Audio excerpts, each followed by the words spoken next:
இந்த இனத்தில் பிறந்தவர்களுக்கு மிக குறைந்த தலைவர்களுக்கு தான் தொலைநோக்கு. அதிலும் எங்கள் முன்னவர்களில் வள்ளுவர் பெருமகனாருக்கு, அவ்வை பெருமாட்டிக்கு, அந்த வரிசையிலே வந்தால் எங்கள் அருமை பெரும்பாட்டன் கரிகால் பெருவள சோழனுக்கு தான் தொலைநோக்கு. ஈஜிப்திலே நைல் நதியிலே அணையை கட்ட ஓடுகிற தண்ணீரை தடுத்து நிறுத்தி பாசனத்திற்கு பயன்படுத்த முயற்சி செய்து தோற்றார்கள். அந்த காலகட்டத்தில் எங்கள் பாட்டன் கரிகால் பெருவளத்தான் காவிரியிலே ஓடி வந்த தண்ணீரை தடுத்து நிறுத்தி பாசனத்திற்கு பயன்படுத்த முடியும் என்ற அணையை கட்டி நிரூபித்தார். 1800 ஆண்டுகளுக்கு முன்பு வருங்கால தலைமுறை பிள்ளைகள் வேளாண்மை செய்வதற்கு நீர் தேவை என்று தொலைநோக்கோடு சிந்தித்த என் பாட்டன், அவனுக்கு ஒரு கனவு இருந்தது. அதற்கு பிறகு பெருந்தலைவர் காமராஜர் அவர் படிக்கவில்லை. எனக்கு கிடைக்காத கல்வி என் இன பிள்ளைகளுக்கு கிடைக்க வேண்டும், படித்தால் என் தமிழ் சமூகம் என் இனம் முன்னேறும் என்று ஒரு கனவு இருந்தது. அந்த கனவில் தான் வைகை அணை போன்ற பல அணைகள் கட்டப்பட்டது, பல ஏரிகள் வெட்டப்பட்டது, பல ஆயிரக்கணக்கில் பள்ளிக்கூடங்கள் கட்டப்பட்டது, நாங்கள் எல்லாம் படிக்க வைக்கப்பட்டது. அது ஒரு தொலைநோக்கு, ஒரு கனவு. அதற்கு பிறகு என் இனத்தின் பிறந்த தலைவர்களிலே 500 ஆண்டுகளுக்கு பிறகு என் இனம் எப்படி வாழ வேண்டும் என்று கனவு கொண்டு நின்ற தலைவன் எங்கள் தலைவன் பிரபாகரன் மட்டும்தான். என்றைக்கு ஒரு இனம் முழுமையான விடுதலை அடையும், அது என்றைக்கு தனக்கென்று ஒரு தேசம் அடைகிறதோ அதுதான் அந்த இனம் முழுமையான விடுதலை அடையும். அப்படி தமிழ் தேசியத்திற்கென்று 50,000 ஆண்டுகளுக்கு மூத்த ஒரு இனம் அறிவியல், தொழில்நுட்பம், அறிவு, ஆற்றல், கருணை, கொடை, மானம், வீரம் எல்லாவற்றிலும் சிறந்து விளங்குகிற எனது இனம் உலகத்தில் எல்லா மொழிவழி தேசிய இனங்களை போல உரிமை பெற்று விடுதலை பெற்று பெருமையோடு வாழ வேண்டும் என்ற கனவோடு நின்ற ஒரே மகன் எங்கள் தலைவர் பிரபாகரன் தான். நாங்கள் உங்கள் பிள்ளைகள் ஒரு ஆட்சியின் வரைவை வெளியிட்டிருக்கிறோம். எல்லாரும் தேர்தல் அறிக்கை கொடுப்பார்கள். நாங்கள் நாம் தமிழர் ஆட்சியின் செயல்பாட்டு வரைவை கொடுத்துள்ளோம். எப்படி ஆட்சி செய்வோம்? ஒவ்வொரு தாளிலும் என் தலைவன் கண்ட கனவை அதில் வடித்திருக்கிறோம். என் அன்பிற்குரிய சொந்தங்களே, உலகத்தில் எந்த நாட்டிலும் கார் இல்லை என்று புரட்சி வந்ததில்லை, சோறும் நீரும் இல்லை என்றுதான் புரட்சி வந்திருக்கிறது. என் நாடு காரை ஏற்றுமதி செய்து சோறை ஏற்றுமதி செய்கிறது. இதை மாற்ற வேண்டும் என்று உங்கள் மக்கள் நினைக்கிறோம், உங்கள் உடன் பிறந்தவர்கள் நினைக்கிறோம். அறிவில் சிறந்த இருந்த சொந்தங்கள் சிந்திக்கணும். வேளாண்மையை கைவிட்ட எல்லா நாடும் பிச்சை எடுக்கும். இந்திய பெருநாட்டில் 120 கோடி மக்கள், 40 கோடி மக்கள் இரவு உணவில்லாமல் உறங்கப் போகிறார் என்றால் இந்த நாடு எங்கே போய் கொண்டிருக்கிறது என்பதை அறிவார்ந்த சொந்தங்கள் சிந்திக்கணும். சென்னையிலே ஒரு தொழிற்சாலை, பன்னாட்டு தொழில் நிறுவனங்கள், ஃபோர்டு, ஹோண்டாய் 50 லட்சம் கார்களை ஒரு ஆண்டு ஒன்றுக்கு ஏற்றுமதி செய்கிறது. தமிழ்நாட்டிலிருந்து கொரியன் முதலாளி ஹோண்டாய் நிறுவனம் ஒரு கார் உற்பத்தி செய்ய, 1 டன் கார் உற்பத்தி செய்ய, 1 டன் எடையுள்ள கார் 4,50,000 லிட்டர் தண்ணீர் விடுது.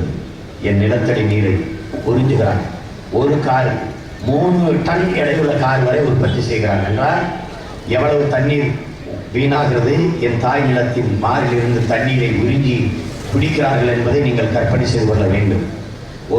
ஒரு கார் உற்பத்தி செய்கிற 4,50,000 லிட்டர் தண்ணீர் என்பது 5000 கிராமங்களின் குடிநீர் தேவை என்பதை அறிவில் சிறந்த எனது சொந்தங்கள் புரிந்து கொள்ளவை.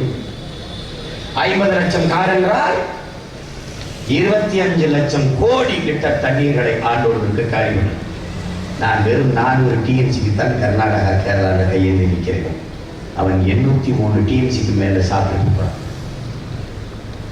காரை ஏற்றுமதி செய்கிற இந்த கொரிய நாடு ஏன் அவன் நாட்டில் காரை உற்பத்தி செய்து ஏற்றுமதி செய்யல? அவனுடைய நீர்வளத்தை பாதுகாக்க நினைக்கிறான். ஏன் என் நாட்டில் வந்து செய்கிறான்? என் நாட்டில் தான் எனக்கு அப்பன் கிடையாது. தகப்பன் இல்லாத வீடும் தலைவன் இல்லாத நாடும் இனமும் தட்டுக்கட்டு நிற்கும். அப்படி தலைவன் இல்லாத நாடாக நீண்ட நாட்களாக என் நிலமும் இனமும் நிற்கும். இந்த ஜெயலலிதா கருணாநிதிக்கு நாட்டை கொடுத்துட்டு ஒன்று இல்லை, குடிக்க நீர் இல்லை, படிக்க கல்வி இல்லை, படித்தா வேலை இல்லை, நடக்க பாதை இல்லை, இருக்க வீடு இல்லை, பார்த்தா வேலைக்கேற்ற சம்பளம் இல்லை, விவசாயம் இல்லை, தொழில் இல்லை, எல்லாம் நாசமாக போச்சு. ஆனால் என்ன இருக்கு? எங்கு பார்த்தாலும் ஊழல், லஞ்சம், மது. இதை தவிர வேற என்ன இருக்கு? பெருந்தலைவர் காமராஜர் ஆட்சி காலத்தில் உண்மையும் நேர்மையும் எளிமையான நிர்வாகமாக இருந்தது. ஊழல் லஞ்சமற்ற நிர்வாகமாக இருந்தது. இப்ப ஊழல் லஞ்சம் ஆடம்பர நிர்வாகமா மாறி இருக்கு. தெருவுக்கு 2 படிப்பகங்கள் இருக்க வேண்டிய இடங்கள் எல்லாம் தெருவுக்கு 2 குடிப்பகங்கள். அறிவாசானால் அம்பேத்கர் சொல்லுகிறார், அறிவை தேடி ஓடுங்கள், நாளைய வரலாறு உங்கள் நிழலை தேடி ஓடி வரும் என்கிறார். எந்த நாட்டிற்கு படிக்க சென்றாலும் அந்த நாட்டில் எந்த நூலகம் லைப்ரரி இருக்கோ அதற்கு பக்கத்தில் அறை எடுத்து தங்கி படித்தவர் அண்ணல் அம்பேத்கர்.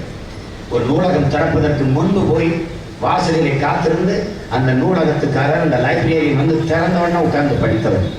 அவர் நேரமாகிவிட்டது மூட போகிறேன் என்று சொல்லுகிறவரை படித்துக் கொண்டிருந்தவர். அதனால்தான் அவர் அறிவு ஆசானாக என்று அண்ணல் அம்பேத்கர் இருக்கிறார்.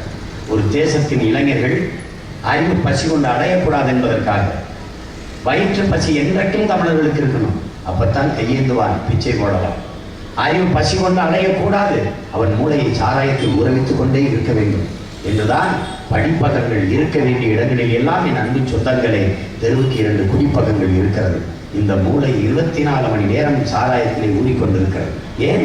படித்தால் சிந்திப்பார், சிந்தித்தால் ஏன் எதற்கு எப்படி என்ற சந்தேகங்கள் வரும். சந்தேகங்கள் வந்தால் அறிவு வளரும், அறிவு வளர்ந்தால் கேள்விகளை எழுப்புவான், கேள்விகளை எழுப்பினால் எவனிடத்தில் இங்கு பதில் இருக்காது என்ன. எனவேதான் இந்த வேலையை 50 ஆண்டுகளாக திட்டமிட்டு செய்கிறது இந்த அரசு. உழைக்க, போராட உடலில் வலு இருக்கக்கூடாது, சிந்திக்க செயல்பட மூளையில் திறன் இருக்கக்கூடாது. இதுதான் இவர்கள் திட்டம். இதை புரிந்து கொள்ள வேண்டும். எது அரசியல் என்பதை என் அன்பு சொந்தங்கள், அதிலும் என் பாசத்துக்குரிய தம்பிதங்கைகள் புரிந்து கொள்ள வேண்டும். எது அரசியல்? இங்கே நடந்து கொண்டிருப்பது வெறும் அரசியல். அரசியல். ஐயா வந்தால் 5 கிலோ அரிசி போட்டேன், அம்மா வந்தால் நான் 20 கிலோ அரிசி இலவசமாக போட்டேன். இது அல்ல அரசியல். அரசியல் என்பது வேறு. அரசியல் என்பது வேறு. அரசியல் என்பது முழுக்க முழுக்க மக்களுக்கான சேவைதான் என்கிறார் பெருந்தலைவர் காமராஜர். அரசியல் என்பது மக்களின் மீது அதிகாரத்தை செலுத்துகிற விவகாரம் அல்ல என்கிறான் எண்ணிய தலைவர் மேதகவி பிரபாகரன் அவர்கள். அது மக்களுக்கு ஆற்றப்படுகிற தொண்டு என்கிறார். அப்படி இருக்கிறதா?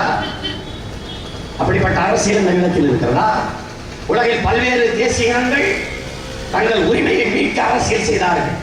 ஆனால் தமிழ் தேசிய மக்கள் உரிமையை இழந்த அடிமையாக வாழ்வதற்கு 50 ஆண்டுகளாக அரசியல் செய்து கொண்டிருக்கிறார்கள். இது வரலாற்றில் வரவேறிய கொடுமை. கண்முன்னே உன் மனிதன், உன் மணல் வளம், உன் ஆட்சி மணல் கொள்ளை போகிறது, உன் வளங்கள் சுரண்டப்படுகிறது. தடுக்க முடிகிறதா? இந்த அதிகாரம் அதை தடுக்குமா? எந்த அதிகாரம் காக்க வேண்டுமோ அந்த அதிகாரம் தான் இந்த ஆட்சி மணல் நிற்கிறது. அது தெரியுதா தெரியலையா? தெரியுதா தெரியலையா? தெரிகிறது. போராட துணிவில்லை. சிலருக்கு தெரியல. இதாங்க பிரச்சனை.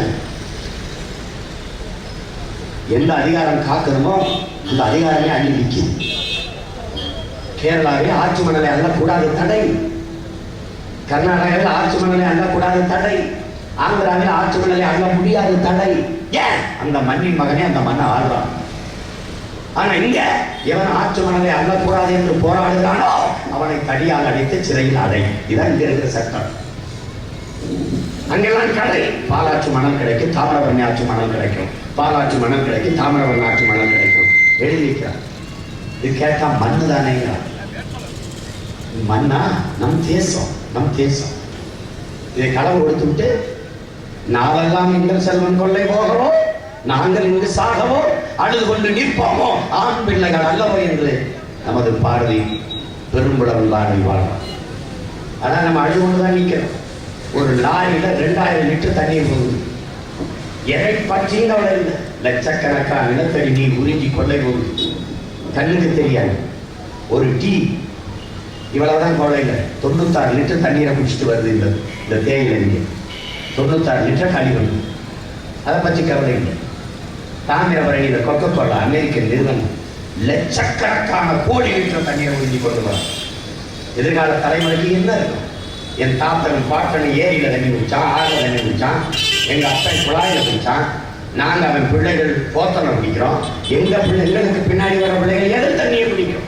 எவன் குறவடையவாது கடிச்சு ரத்தம் தான் குடிக்கும். இங்க எங்க இருக்கு தண்ணி? எல்லாம் வித்து தின்னுட்டானே. தண்ணீரை மிக உயர்ந்த சந்தை பொருளாக மாற்றிய தேசம் எப்படி உருப்படும்? தண்ணீர் மனிதனுக்கு மட்டுமேயான தேவையா? இந்த பூமியில் இருக்கிற, இந்த பூமி பந்து இருக்கிற ஒவ்வொரு உயிருக்குமான உயிரான தேவை நீர். இந்த மரத்துக்கு இருக்கு, இந்த செடிக்கு இருக்கு, இந்த கொடிக்கு இருக்கு, அந்த பூச்சிக்கு இருக்கு, அந்த வண்டுக்கு இருக்கு, அந்த பொட்டுக்கு இருக்கு, அந்த நாய்க்கு, நரிக்கு, யானைக்கு, பூனைக்கு, சிங்கத்துக்கு, கரடிக்கு, எல்லாருக்குமான தேவை நீர். மனிதன் கடையில் வாங்கி குடிக்கிறான், மற்ற உயிரினங்கள் எங்கேயுமே பிடிக்கும். இதை சிந்திக்க ஒரு தலைவன், அதை பற்றி கனவு காண ஒரு சிந்தனை உள்ள ஒரு தலைவன், தொலைநோக்கு உள்ள ஒரு தலைவன் எவன் இருக்கான்? எல்லாத்தையும் முடிச்சுட்டான். உனக்கு மலைகள் இருக்கா? நமக்கு மலைகள் இருக்கா? வெட்டி ஏற்றப்படுகிறது, கல்குவாரிங்கிறது, மரங்கள் வெட்டி அழிக்கப்படுகிறது, எல்லாம் காசாக பார்க்கப்படுகிறது. நீங்களும் நானும் கூட ஒரு உயிராக பார்க்கப்படுவதில்லை, வெறும் ஒரு ஓட்டாகத்தான் பார்க்கப்படுகிறோம். பெரும் வெள்ளச்சேதம் சென்னையில் செத்துக் கொண்டிருக்க மக்கள், ஆர்கே நகர் அம்மையார், முதலமைச்சர் அம்மையார் ஜெயலலிதாவுடைய தூங்கி குளிரூட்டப்பட்ட கார் வாகனத்துக்குள்ள வந்து நின்றுட்டு கொட்டுற மலையில பிடிக்குதுங்க. மரணத்தை பார்த்துட்டு திரும்பிய பதட்டத்தில் நிற்கிற மக்களை பார்த்து வாக்காளர் பெருமக்களே அம்மையார் ஜெயலலிதா பேசுகிறார் என்றால் இவனை ஒரு உயிராவே பார்க்கிற, ஒரு ஓட்டாக பார்க்கிறார் என்றுதான் அர்த்தம். மானங்கட்ட மக்களாக நம்ம மாறிட்டோம். தன்மானத்துக்கு உயிரை விட்ட ஒரு இனத்தின் மக்கள். எதை பற்றியும் கவலைப்படல. கடைசியா எங்கே வந்து நிற்குது? 5க்கும் 10க்கும் அரிசிக்கும் பருப்புக்கும் வேட்டிக்கும் ஜெயிலுக்கும் கையேந்தி நிற்கிற கேவலப்பட்ட நிலையில் பிச்சைக்கார பய மக்களாக நம்மளை மாற்றி வைத்திருக்கிறார்கள். இதை வெட்கம் இல்லாமல் சாதனை என்று வேற பேசுகிறார்கள்.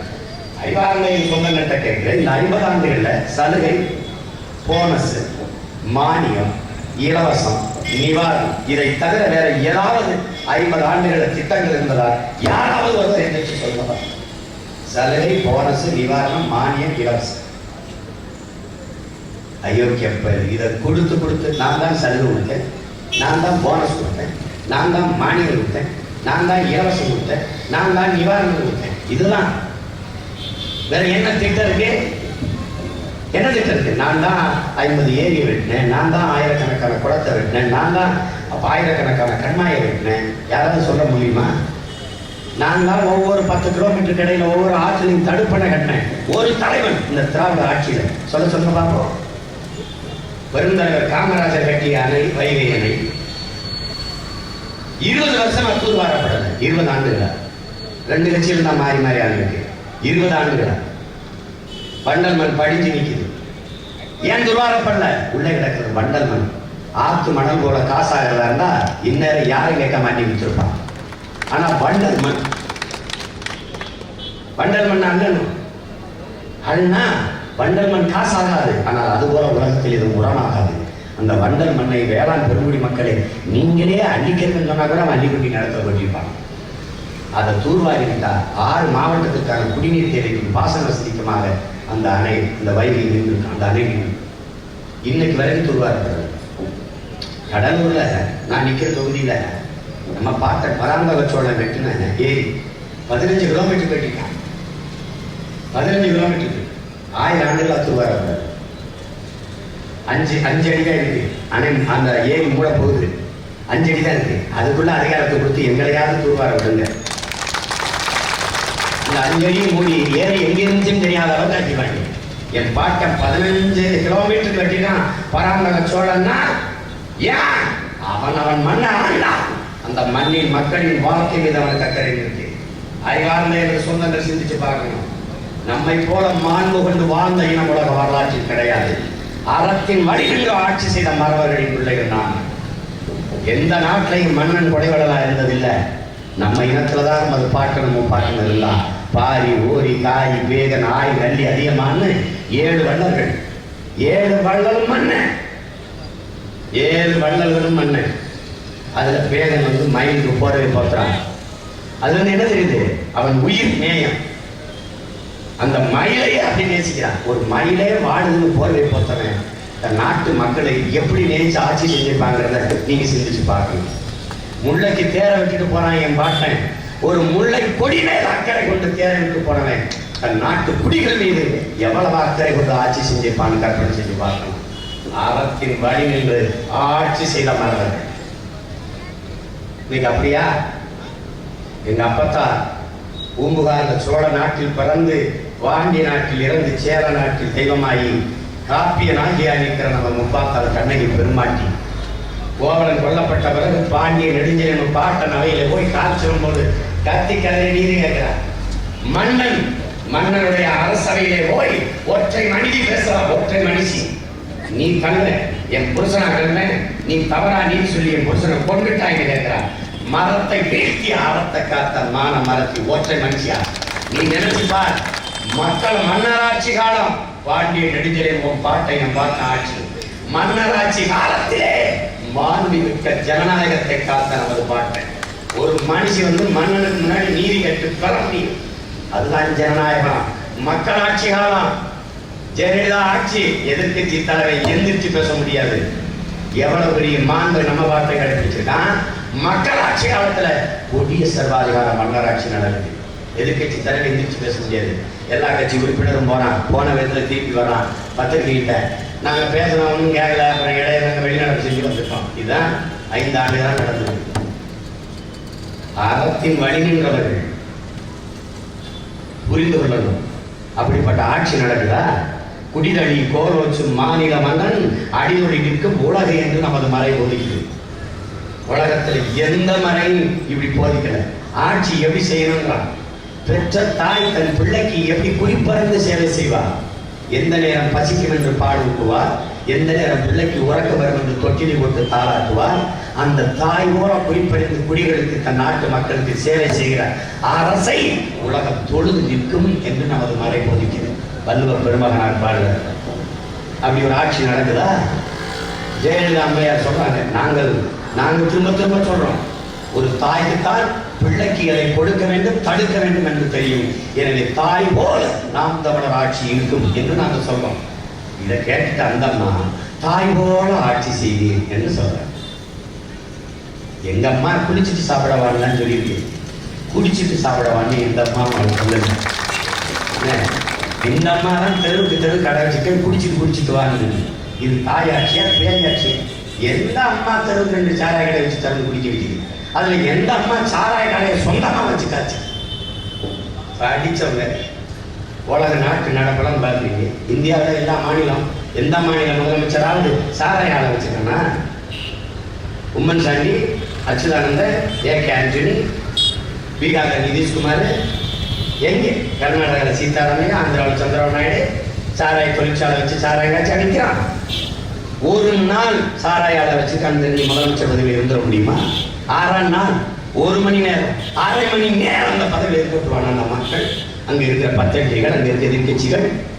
ஆனால் 4 நூற்றாண்டுகளாக ஐயா கலைஞரும் அம்மையார் ஜெயலலிதாவும் சாராய ஆலை வச்சு சாராயம் காட்சி விற்கிறாங்களா இல்லையா? அப்புறம் ஓட்டு யாருக்கு போடுறீங்க? முதலமைச்சருக்கா சாராய தொழில் அதிபர்களுக்கா? மானங்கட்ட நிலையிலிருந்து மீள்வதுதான் மாற்று. தன்மானத்துக்கு உயரவிட்ட ஒரு இனம். வெள்ளக்காரன் படையெடுத்து வாரான், இங்க கொண்டுட்டு வந்துட்டு இருக்கான். பீரங்கி 3 கிலோமீட்டர் இருந்து என்னை சுற்றுவான். பூரா வச்சிருக்கான் துப்பாக்கி, பூரா இருந்து என்னை சுற்றுவான் தெரியும். ஆனாலும் என் பாட்டன் பூலித்தேவரும் மருதுவாண்டியரும் வேலுநாச்சியாரும் அழகமுத்துக்கும் சுந்தரலிங்கமும் போராடி செத்தான். என் முப்பாட்டன் தீரன் சின்னமலையின் சண்டைக்கு போனான். இருந்தது வெறும் வாழும் வேலுந்தான். சண்டைக்கு போனான், செத்துருவோம்னு என் பாட்டனுக்கு முப்பாட்டனுக்கு தெரியும். அவன் துப்பாக்கி வச்சிருக்காண்டா, வெடிகுண்டு வச்சிருக்காண்டா, சுற்றுவாண்டான்னு தெரியும். ஆனாலும் சண்டைக்கு போனான். ஏன்? மான தமிழனுக்கு மரணத்தை விட மானம்தான் பெரிது என்பதாக தன்மானத்துக்காக போராடி செத்த வீர பரம்பரை, மான பரம்பரை. அந்த இனத்துல பிறந்துச்சு. மண்டிட்டு கால விழுந்து ஜெயலலிதா கால விழுந்தா கூட சகிக்கலாம். கார் சக்கரத்தில் விழுந்துச்சு. ஹெலிகாப்டர் கும்பிடா கூட கும்பிட்டா கூட மன்னிக்கலாம். சரி, ஆயுத பூஜைக்கு அருவா கம்பு ஆட்டோவெல்லாம் கும்பிடுற மாதிரி அளவு கும்பிடாம வருது. ஹெலிகாப்டர் மேலே வந்தவர் நிலவ வந்து கும்பிட்டு மான தமிழ் மக்கள் உலகங்களவே இருக்குல்ல. எங்கள் மாதிரி பிள்ளைகள் எல்லாம் வெளிநாட்டுக்கு போறோம். அது என்னைய காரி துப்புறேன் உலகம். நீ நம்ம உங்க பாட்டா அப்படி, உங்க அண்ணன் இப்படி, எங்க இனம் பெருமை, தமிழனா யாரும் தெரியுமா? தரையில சோழப்படுத்தி இருக்காம நீ என்ன பெருமை வச்சுக்கிறாங்க. காரி துப்புறேன் உலகம் தான் இருக்கு. என்ன காலத்துக்கு 94 வயது ஒரு தாத்தா வராது, கிராண்ட்பா, அவரை சீஃப் மினிஸ்டர் இருந்தீங்க. ஒரு 70 வயசுல ஒரு பார்ட்டி வருது, அவரை சீஃப் மினிஸ்டர் இருந்தீங்க.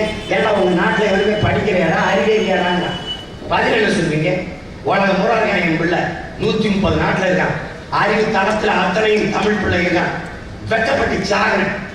அங்கிருந்து விழா எடுக்கணும், காவல் எடுக்கணும், மொட்டை அடிக்கணும். எதுக்கு அடிக்கிறான்னு கேட்டா ஜெயலலிதா விடுதலை ஆகுமா? என்ன பரிமையை விடுதலைக்கு போராடி ஆறு சாமி சுருக்கி ஜெயிலில் இருக்கிறாங்க. நீ விடுதலை செய்ய பரமாதிரி கொட்டை சேர்த்து போயிட்டு அது வழக்காடி வழியில் எடுக்கணும், வழிபட்டு வழியில் எடுக்க முடியாது. இந்த அடிப்படை வேணாம். மொட்டை ₹1 1000 ஒரு மண்டைக்கு மொட்டை. கூட்டிட்டு போன எம்எல்ஏ அமைச்சர் நம்மளை அடிச்சானா? யோக்கியப்பைய நம்மளை அடிச்சுருக்கேன். ₹1000 ஒரு மொட்டை. என்ன அர்த்தம்? என்ன உதாரணம் எப்படி புரிஞ்சுக்கிற சொல்றான்? ரெட்டலைக்கு போட்டா இப்படித்தான் மொட்டை அடிச்சு விடுறாரு. அதான் அமைச்சர்கள் மேல் சட்டை இல்லாம கோயில் அப்படி உருள்றது, அதை பார்க்குறாங்க. எதுக்கு உருள்றாங்க? இந்த மாதிரி ஜெயலலிதா விடுதலை ஆகணும்னு நேர்த்திக்கிறேன். ஜெயலலிதா எதுக்கு சிறைக்கு போனாங்க? எதுக்கு சிறைக்கு போனாங்க? கச்சத்தீவு மீட்புக்கு போராடி, இல்லை இன படுகொலையை எதிர்த்து போராடி, வருமானத்துக்கு அதிகமாக சொத்து சேர்த்தனால உள்ள போனாங்க. கால கொடுமை. இது வெளியே சொல்ல முடியும். அமைச்சர்களாக உருள்றது. பெண் அமைச்சர்கள் கட்சிக்காரன் தலையில சோற போட்டு தூங்கிடுது. தட்டில் இலையை ஓடி சாப்பிட்டாலே கண்ட கண்ட மொழி வருதுங்க. தரையில சோற போட்டு திங்கிற காட்சியெல்லாம் உலகம் பூரா போகுது. அன்னைக்காவது ஊடகங்கள் ஒருத்தருக்கு தெரியாம ஒரு ஓரத்தில் கிடந்தான். இன்னைக்கு தான் உள்ளங்கையை வச்சு உலகத்தை பார்த்துக்கிட்டேன். எல்லாத்தையும் அடிச்சுக்கிட்டு அவன் தான் போட்டு இப்போ கேவலப்படுத்துறாங்க. பதிவில் வாட்ஸ்அப்ல இவர் அடிமாடு மாடு இருக்கிற இடத்துல இருக்கிற ஆள் மாடு பின்புறத்து கூட எடுத்துட்டான். அடிமாடுன்னு போட்டான். ஜெயலலிதா வந்து குடுங்கி நிற்கிறது. அமைச்சர்களை பின்னாடி எடுத்து போட்டான். அடிமாடுகள் அடிமை மாடுகள். உங்களுக்கு மானம் கிடையாது, சொல்லுகிறேன் சொல்ல கிடையாது. நீங்க வைக்கப்பட மாட்டீங்க. நாங்க எங்களுக்கு அவமானம் மாட்டோம். தொடப்பட்ட தண்டி மீச தெருவில் போகும்போது நாங்கள்லாம் என்ன ஆகுது மேட அங்கே போய் சாதி கட்ட எல்லாரும் பரவுது. ஐயா நம்ம ரெண்டு நாட்டை நாயி பேயி பந்தரன் நீந்தாங்க 4 சீட்டுக்கு மண்டிக்கிற கேவலம். ஜெயலலிதா யாரு? கருணாநிதி. ஒரு பையன் மானம் தமிழ் ஜெய கருணாநிதி யாரு? ஜெயலலிதா நீ யார்? நீ யாரு எனக்கு சீட்டு கொடுப்போம்? ஒரு பையன் கேட்க துணி யாரு? உனக்கு பெரிய தங்கச்சி இருக்காங்கல்ல, பொண்ணு இந்த கருணாநிதி சீமாவும் புள்ள அது 2 இந்த நாட்டுக்கு எத்தனை காலம் கட்டிக்கிறது கேட்டா ஆளு இருக்கா? உனக்கு அறிவில்லை, ஆற்றல் இல்லை.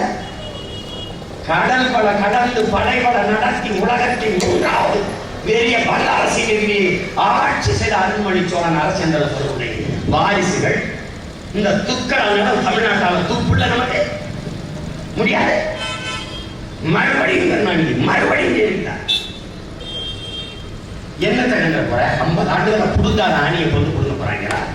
இப்ப வடிவேல் சொன்ன மாதிரி 50 ஆண்டுகளை செய்யாத நல்லதை அது தொள்ளாயிரத்தாண்டு என்னதான் செய்ய போறாங்க? நாங்கள் வந்தால் செய்யணும். வந்தபோது ஏன் செய்யுங்க? ஆட்சிக்கு வந்தால் மது கடை போடணும். ஆட்சியில் இருக்கும்போது ஏன் முதல்ல என்ன பதில்? வந்தால் மது கடையில மூடுவான். ஐயா கலைஞர், ஐயா நீங்க வந்தபோது ஏன் மூடல? பட்டு வாய மூடல. வந்தபோது கடையை மூடுங்கயா, வரணும் உங்க ஆலைகளை மூடுங்க, சாராய தொழிற்சாலைகளை பேச்சு. அம்மையார் ஜெயலலிதா புது அறிவிப்பு படிப்படியாக மூடுகிறேன். எல்லா கடையும் மாடி வச்சுக்கிறதுனால படியில் ஏறி விடுவாங்க. ஒவ்வொரு வழியா ஏறி படிப்பீங்க. என்னவோ படிப்படியா மூடுகிற ஒரு முதலமைச்சர் இந்த 5 ஆண்டுகள் ஆட்சியில் ஒரு இடத்துல அந்த வார்த்தையை பதிவு பண்ணல. போராடி சென்ற சசிபெருமாளுக்கு ஒரு இரங்கல் செய்தி, ஒரு வருத்தம் தெரிவித்து அந்த அப்ப நான் படிப்படியா மூடுறேன். கல்லூரி மாணவிகள் படிப்பு விட்டு போராடும் போது ஒரு வார்த்தை, பல லட்சக்கணக்கான பல்லாயிரக்கணக்கான வழக்கறிஞர் கட்சிகள் எல்லாம் தேர்தலுக்கு போராடும்போது ஒரு வார்த்தை, போராட்டத்தை கைவிடுங்க, நான் படிப்படியா மூடுறேன், அதான் என் லட்சியம், நீங்க போய் வேலை பாருங்க. ஒரு வார்த்தை மக்களின் போராட்டத்திற்கு மதிப்பளிக்காத அதிகாரம் எதுக்கு மக்களுக்கு? அன்னைக்கே வாயில இருக்கிற அதிகாரத்தில் இவங்க என்ன சொல்லி நான் கேட்கிறேன். என் ஓட்டு வேணும், என் உணர்வு வேணாம். என் வாக்கு வேணும், என் வாக்கு வேணாம். மறுபடியும் அந்த திமிருக்கு அதிகாரத்தை கொடுக்க போறியா? மறுபடியும் எப்படி உட்கார்ந்து ஆட்சி செய்யறதுக்கு? ஒரு போராட்டத்துக்கு மதிப்பளிக்காத எதுக்கு அந்த அதிகாரம்? இந்த 5 ஆண்டுகள் ஆட்சியில் ஒரு இடத்துல பதிவு நான் படிப்படியா குறைக்கிறேன். அவன் எப்படி நம்பிக்கை வரும்? அவனுக்கு வந்துட்டு குறைக்கலனா ஒரே வழிதான் இருக்கு. மக்களின் பிரச்சனைகளை அரசு கையில் எடுக்காத போது மக்கள் அரசை அதிகாரத்தை கையில் எடுப்பதை தவிர வழி. அதுக்கு ஒரு போராட்டம் 2 போராட்டம்னா கச்சத்தீவு பறிபோடுது ஐயா கலைஞர் காலத்துல, அணுல வந்தது இவங்க 2 பேர் ஆட்சி காலத்துல. நீர்த்தேன் எரிகாற்று இவங்க 2 பேரும் தான் ஆட்சி. காவிரி நதி நீர், முல்லை பெரியார் பறிபொழுது இவங்க 2 பேர் ஆட்சி காலத்துல தான். 50 ஆண்டுகள் முடிஞ்சிருச்சு. நீர்த்தேன் எரிகாற்று, கையில் எரிவாயு, நீற்றின் ஆய்வு, எல்லா துயரமும் இந்த 2 கர்மாந்திரங்கள் காலத்துல வந்துச்சு. நாங்க போராடி சாகிறோம். நாய்க்கு ரொட்டியை போடுவான்ல, காலாட்டிக்கு செய்தித்தாள் வச்சுட்டு ஒரு ரொட்டியை போடுவான், அது போய் எடுத்துட்டு வரும். இந்த பக்கம் தூக்கி வீசுவான், அது போய் எடுத்துட்டு வரும். இங்கிட்டு தூக்கி வீசுவான், அது போய் எடுத்துட்டு வரும். இப்படி ஒவ்வொரு பிரச்சனை. இனப்படுகொலை கத்தணும், அப்புறம் கூடங்குள அணுகுல கத்தணும், அப்புறம் 3 பேர் விடுதலை கத்தணும், அப்புறம் கச்சத்தீர் மீட்பு, அப்புறம் காவிரி நதிநீர் உரிமை, அப்புறம் முல்லை பெரியாற்று அணை உடக்கிட்டு கத்தணும், நீர்த்தேன் எரிகாற்று கத்திக்கிட்டு கிடக்கிறோம், கையில் எரிவாயு புதைக்காத கத்திக்கிட்டு எடுக்கிறோம், நீற்றின் ஆய்வு செய்யாத. ஏன்? ஒரு நல்ல தகப்பன் இருந்தா வீட்டுக்கு பாதுகாப்பு, ஒரு நல்ல தலைவர் இருந்தா நாட்டுக்கு பாதுகாப்பு. இது 2 இல்லை, கட்டு நிற்கும். இதுதான் கேரளாவில் தானே அணுகுல வந்துச்சு. ஏன் இடத்துக்கு வந்துச்சு? இங்க படிச்சு இங்க அணுகுடைய வைங்க திறங்கன்னு சொல்ற காங்கிரஸ், இங்க திறங்கன்னு சொல்ற கம்யூனிஸ்ட். இது 2 தானே கேரளாவில் ஆளுது. நீங்க திறக்க சொல்ற கம்யூனிஸ்ட் காங்கிரஸ், அங்கேயும் திறக்க வேணாம்னு சொல்லிச்சு. காங்கிரஸோ கம்யூனிஸ்டோ அந்த மண்ணின் மகன் மலையாளியே ஆடுறான். அதனால அந்த மண்ணை மக்களை உயிரா நேசிக்கிறான். இங்க மலையாளிக்கு பெத்தவன் இருப்பேன், கன்னடனுக்கு பெத்தவன் இருப்பேன், தெலுங்கனுக்கு பெத்தவன் இருப்பேன், மராட்டியனுக்கு பெத்தவனே இருப்பேன், பீகாரியனுக்கு பெத்தவனே இருப்பேன், தமிழனுக்கு 50 ஆண்டுகளா மற்றவனே இருப்பேன். அதான் நான் சாகிறது. என் அக்கா தங்கச்சி தாலி இருக்கிறது, தாலிக்கு தங்கம் குடிச்சேன், தாலிக்கு தங்கம் குடிச்சேன். 2 லட்சம் இருக்குது. 2 லட்சம் பேர் குடிச்சு தாலி எடுத்துட்டாங்க. இதுக்கு யார் பொறுப்பு? தங்கம் கொடுத்தது சாதனை. அரிசி கொடுத்து 1 கிலோ அரிசி வாங்கி சாப்பிடுற வசதியில கூட இல்லாத நிலையில் என் மக்கள் பச்சடியார். இதுதான் 50 ஆண்டு கால சாதனை. விவசாய கடனை தனி வடிவமை, என் விவசாயியை கடனாளி ஆக்கியவன். அதுக்கு அடுத்த பதில் இருக்கு. கல்வி கடன் தள்ளுபடி, என்னை கடன் வாங்கி படிக்கிற நிலையில் வச்சதியா? கல்வியின் உரிமை இல்லையா? அதை கொடுக்க வேண்டிய அரசின் கடமை இல்லையா? அதை கொடுக்காமல் ஒரு அரசு இருப்பது கேடு கட்ட கொடுமை இல்லையா? என்ன சாதனை? தன் நாட்டு குடிமக்களுக்கு கல்வி, மருத்துவம், குடிநீரை கொடுக்க துப்பற்ற அதிகாரம். எதுக்கு என்ற காசு எடுத்துக்கல. திமுக அதிமுக ஆட்சி என்ற கல்விக்கு, மருத்துவத்துக்கு, குடிநீருக்கு காசு வாங்குதான் வாங்கலையா? வாங்கிட்டு அப்புறம் என் தனியார் முதலாளி விற்க முடியும். கமிஷனுக்கு தானே கல்வி, மருத்துவம், குடிநீர் எப்படி விற்பனைக்கு வந்துச்சு? நான் காசு கொடுத்து வாங்கி குடிக்கிறேன். சிட்டுக்குருவி, காக்கை, போக்கு வந்து எப்படி குடிக்கும் இந்த கடையில்? அண்ணாச்சி ஒரு போத்தல ஒரு மூடி ஊதி கொடுத்து சிட்டுக்குருவி குடிச்சு போகுமா? எல்லா உயிர்களையும் கொண்டு நாசம் பண்ணிட்டாரு. கொடுமை பேசுறாங்க. 94 வயது 70 வயதில் இன்னும் ஒரு முறை இந்த இன மக்களை அடிமைப்படுத்தி ஆண்டனுங்கிற பதவி தேடி அவர் வந்து நான் சொன்னதைத்தான் செய்வேன், செய்வதைத்தான் சொல்வேன். யாரு? கலைஞரையா 1996 சொன்னாரு. நான் திடீர்னு வயதெல்லாம் அஸ்டன்ட் டைரக்டர் சுத்திக்கிட்டு இருக்கிற காலத்துல 96 இதான் கடைசி தேர்தல். அப்புறம் 2001 சொன்னாரு இதுதான் என் கடைசி தேர்தல். சரி விடா, ஒரு தேர்தல் எதை இருந்துட்டு போறாரு. 2001 2006 இதுதான் என் கடைசி தேர்தல். 2011 இதுதான் என் கடைசி தேர்தல். இப்ப 14 இதான் என் கடைசி தேர்தல் இருக்கிறது.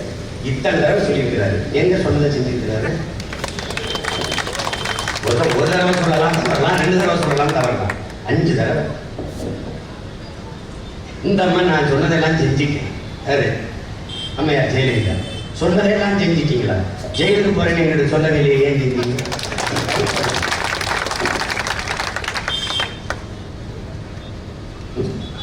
அவரு 90 இந்த வயசுல நான் இன்னொரு முறை முதலமைச்சராக ஆசைப்படுவது மக்களுக்கு சேவை செய்ய.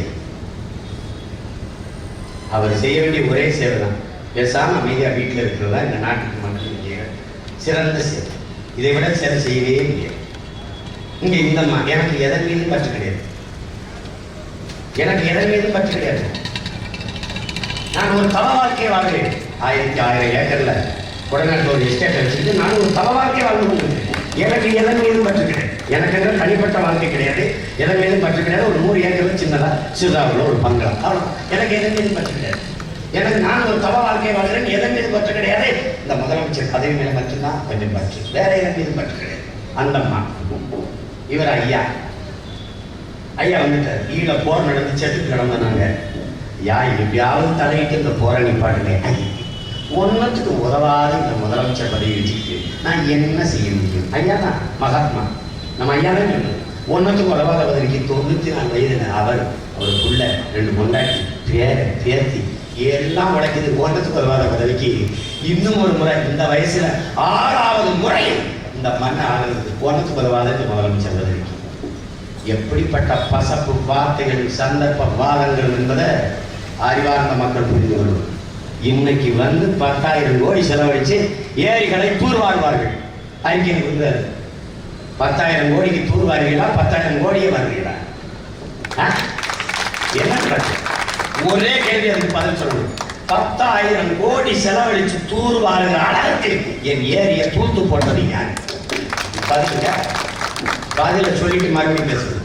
பச்சை பிள்ளைகள் நாங்க ஆட்சி வரையில எடுத்த உடனே நீர் மேலாங்க எப்படி நீரை பெருக்குவேன்னு நான் கொடுத்ததை காப்பி அடிச்சு எழுதிட்டு 10,000 கோடிக்கு 10,000 பணத்தை மட்டும் தெளிவா குறிப்பிடாம நாங்க தூர்வாருவோம்னு சொல்ல வேண்டியதானே?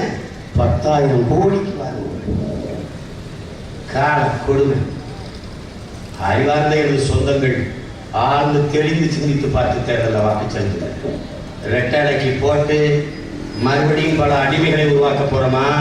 உதயசூரியனுக்கு போட்டு மறுபடியும் பல அடிமைகளை உருவாக்க போறோமா? இரட்டை மெழுகுவர்த்திக்கு போட்ட அடிமையின மக்கள் நம்ம உரிமைகளை மீட்க போறோமா? இதுதான் இந்த தேர்தலில் இருக்கிற காலம். நல்லா புரிஞ்சுக்கணும். ரெட்டலை ஜெயலலிதா அதிகாரம், சசிகலா அவங்க குடும்பம் ஜெயலலிதாவுக்கு, உதயசூரியன் அதிகாரம், கருணாநிதி 2 கொண்டாட்டி பெத்த உள்ள பேரனுக்கு அதிகாரம், இரட்டை மெழுகுவர்த்திக்கு வாக்கு அதிகாரம், திரண்டு நிற்கிற என் தமிழ் சொந்தங்களுக்கான அதிகாரம். யாருக்கான அதிகாரத்தை நிறுவப்போம்? அதிகாரம் மிக வலிமையானது என்கிறார் அண்ணல் அம்பேத்கர். அந்த அதிகாரம் என் மக்களுக்கானது என்கிறோம் உங்கள் பிள்ளைகள் நாங்கள். மக்களுக்கான அதிகாரத்தை நிறுவ இந்த தேர்தல் களத்தை பயன்படுத்திக்க போகிறீர்களா? மற்றவர்களுக்கான அதிகாரத்தை நிறுவ இந்த தேர்தலை பயன்படுத்திக் கொள்ள போகிறீர்களா? இதுதான் இங்க இருக்கிறது. தேர்தலில் யுத்தம் பணநாயகமா மாண்புமிக்க ஜனநாயகமா? தீய ஆட்சி முறையா அதை மாற்றி தூய ஆட்சி முறையா? பணமா தமிழன் என்கிற இனமா, இனத்தின் மானமா? தமிழனின் தன்மானமா, அவன் நீண்ட நாட்களாக அனுபவித்து வருகிற அவமானமா? இதுக்கு இடையே நடக்கிற யுத்தம் தான் தேர்தல். எனவே தமிழ் மக்கள் தன்மானத்திற்காக, இனமானத்திற்காக இரட்டை மெழுகுவர்த்தியில் வாக்கு செலுத்தி உங்கள் பிள்ளைகளை எங்களை வெற்றி பெற செய்கிறேன். எங்களை வெற்றி பெற செய்வது தனிப்பட்ட நாம் தமிழர் கட்சியின் வெற்றி, சீமானின் வெற்றி, அவன் தம்பிகள் தங்கைகளின் வெற்றி அல்ல. ஒட்டுமொத்த தமிழ் தேசியத்தின் வெற்றி. எங்களின் குரல் உலகம் முழுமைக்கும் பரவாகிற தமிழ் தேசியத்தின் குரல் என்பதை புரிந்து கொண்டு நீங்கள் வாக்கு செலுத்துங்கள். எத்தனையோ விளக்குகள், சிமிழ் விளக்கு, அகல் விளக்கு, குத்து விளக்கு நம்ம வீடுகளில். எந்த விளக்கும் தன்னை வருத்தி கொண்டு உலகத்திற்கு ஒளியை தருவதில்லை. ஆனால் மெழுகுவர்த்தி தான் தன்னையை வருத்தி கொண்டு அழித்துக் கொண்டு உலகத்திற்கு வெளிச்சக்கீட்டை தருகிறது, ஒளியை தருகிறது. அப்படி தன்னலமற்று தாழ்ந்து வீழ்ந்து கிடக்கிற தமிழ் தேசிய மக்களின் உரிமைக்கு, உயர்வுக்கு, விடுதலைக்கு பாடுபடுவோம் என்பதை உணர்த்துவதற்குத்தான் இரட்டை மெழுகுவர்த்தியை சின்னமாக ஏந்தி வருகிறோம் உங்கள் பிள்ளைகள். அது வெறும் சின்னமல்ல, மாற்றத்திற்கான எண்ணம். என் பேரன்பு கொண்ட எனது பெற்றோர்களே, நான் உயிருக்கு மேலாக நேசிக்கின்ற என் உடன் பிறந்தவர்களே, உங்களை நம்பி நிற்கிற எங்களை கைவிட்டு விடாதீர்கள். நம்பி நின்ற பிள்ளைகளை கைவிட்டு நம்பிக்கை துரோகம் செய்தார்கள் தமிழர்கள் என்ற வரலாற்று பெரும்படியை சுமக்காமல், நம்பி நின்ற பிள்ளைகளை, தமிழ் பிள்ளைகளை வாக்கு செலுத்தி வெல்ல வைத்து மானமும் வீரமும் கொண்ட தமிழர்கள் தமிழர் நிலத்தில் நிறைந்து வாழ்கிறார்கள் என்பதை நிரூபித்தார்கள் தமிழர்கள் என்று வரலாற்று பதிவை கொண்டு வர உங்கள் சின்னம் இரட்டை மெழுகுவர்த்தி. உங்களின் வேட்பாளர் புதுக்கோட்டை சட்டமன்ற தொகுதியிலே போட்டியிடுகிற என் ஆறுயிர் இளவல் அன்பு தம்பி அருள்மொழி சோழன், ஆலங்குடி சட்டமன்ற தொகுதியிலே போட்டியிடுகிற என் அன்பிற்கினிய தங்கை துரை கலா அவர்கள் இரட்டை மெழுகுவர்த்தி சின்னத்திலே, அறந்தாங்கி சட்டமன்ற தொகுதியிலே போட்டியிடுகிற நமது அருமை சகோதரி சகிரா பான் அவர்கள் இரட்டை மெழுகுவர்த்தி சின்னத்திலே வாக்கு, விராடிமலை தொகுதியிலே போட்டியிடுகிற என் அன்பு தம்பி ஸ்ரீதருக்கு இரட்டை மெழுகுவர்த்தி சின்னத்திலே, திருமயம் தொகுதியிலே போட்டியிடுகிற வழக்கறிஞர் என் அன்பு தம்பி கனகரத்தினம் அவர்களுக்கு இரட்டை மெழுகுவர்த்தி சின்னத்திலே, கந்தரவக்கோட்டை தொகுதியிலே போட்டியிடுகிற என் தம்பி மோகன் அவர்களுக்கு இரட்டை மெழுகுவர்த்தி சின்னத்திலே. பேரன்புமிக்க பெற்றோர்களே, என் அன்பிற்குரிய சொந்தங்களே, அன்பாக உங்களிடத்திலே வேண்டி கேட்டுக்கொள்கிறோம். மாவீரன் சுபாஷ் சந்திர போஸ் இந்த தேசத்தின் விடுதலைக்கு இராணுவம் கட்டி போராடுகிற போது என் அன்பிற்குரிய சொந்தங்களை ஒரு அறைகூவலை விடுத்தான். கொஞ்சம் ரத்தம் தாருங்கள், நான் நிறைய சுதந்திரம் தருகிறேன் என் அன்பான மக்களே என்று கேட்டான். அவனைப் போலவே இருகரமும் விரித்து உங்கள் பிள்ளைகள் கையேந்தி நிற்கிறோம். உங்கள் வாக்கை தாருங்கள், சிறந்த வாழ்க்கையை தருகிறோம். என் பேரன்பிற்குரிய பெற்றோர்களே, தம்பி தங்கைகளே, எங்களுக்கு வாக்கு செலுத்தி வலிமை மிக்க அரசியல் சக்தியாக வெல்ல வையுங்கள். நமக்கான அதிகாரத்தை நிறுவ நாமே மாற்று, நாம் தமிழரே மாற்று, நமது வாக்கு நம்மை ஆளவா, நமது வாக்கு நாமே ஆளவா என்பதை முடிவெடுத்து 2016 மே 16 படைப்போம் புதிய அரசியல் வரலாறு என்ற லட்சிய முழக்கத்தோடு வாக்குச்சாவடிக்கு செல்லுங்கள். சின்னத்தை தேடாதீர்கள், உங்கள் எண்ணத்தில் பதிவு செய்யுங்கள். இரட்டை மெழுகுவர்த்தி புரட்சி எப்போதும் வெல்லும், நாளை மலரும், நமது அரசதை சொல்லும். நாம் தமிழர்.